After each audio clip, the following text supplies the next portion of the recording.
when do expectations or desires of a partner for compromises and acts of love turn into duty and sacrifice and resentment? Okay. When do expectations of a partner for compromises and acts of love turn into duty and sacrifice and resentment?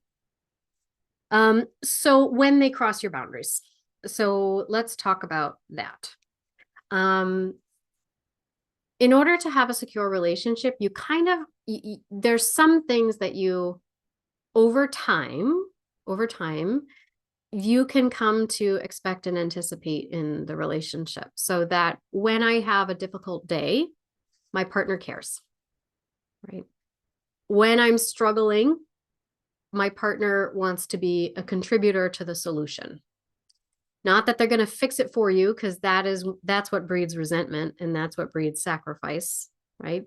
But that they want to be an equal contributor, that they want to participate in your solution, not necessarily be the solution, not necessarily provide the whole solution for you, right?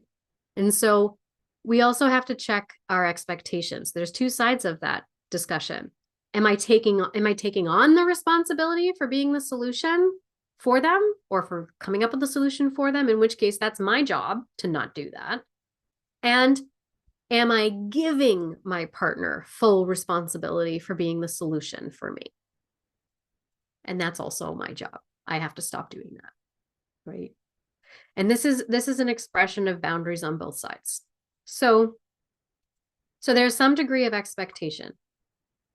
And these are completely normal and healthy expectations, that my partner cares when I'm struggling, that my partner wants to be a part of the solution, wants to contribute to my emotional experience, wants to be a participant in my good feelings, while not taking on full responsibility for them, and that I don't give them full responsibility for that, right?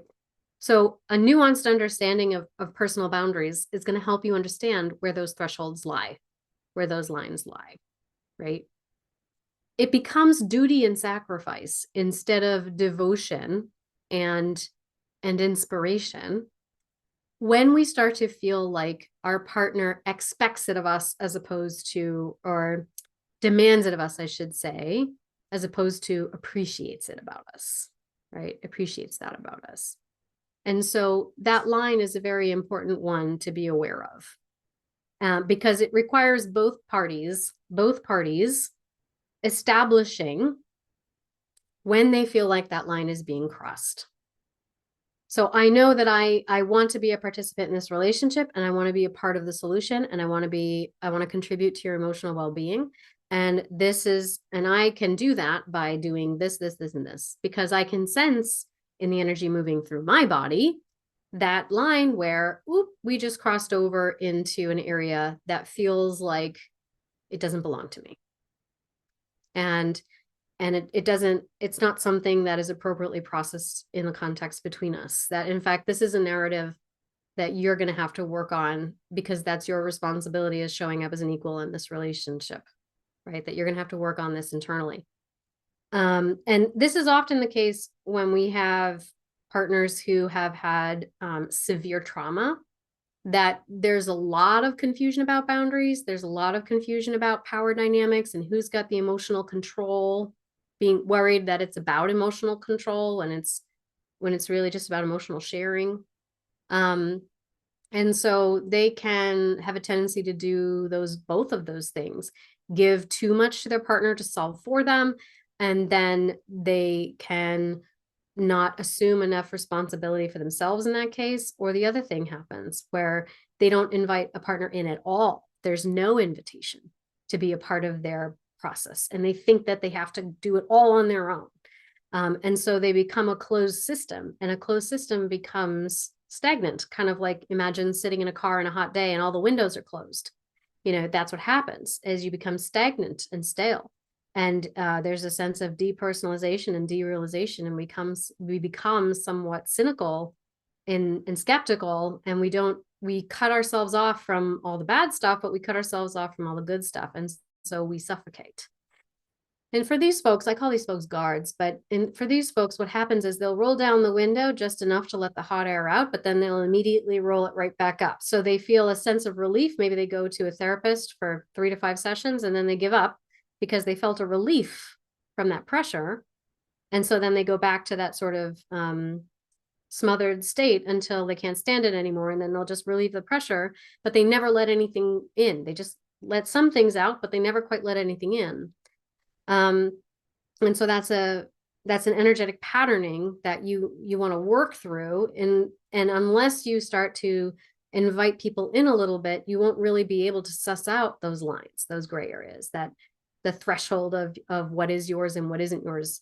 Similarly, on the other side of that, there are folks who are constantly outputting their energy, constant output of energy, because they don't know where their lines are. So they're just constantly emitting and emoting and reaching, and because they feel unheard, and because they feel unheard, they feel unseen, they have to try,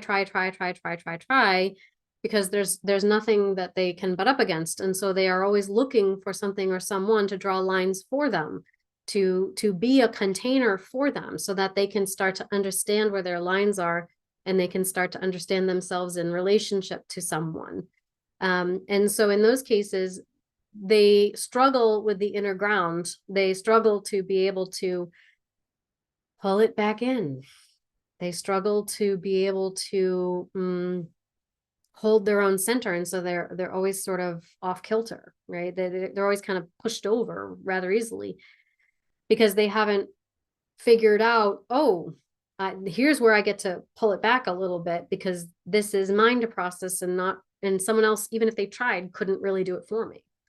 And so that's sort of where, that's sort of where the resentment and expectations also comes up, when we have this expectation that they should be able to do this for me, right? And it's usually a younger part that was given too much responsibility at one point, and there was a parent who should have been able to do that processing with them or for them, or show them how to do it, and didn't.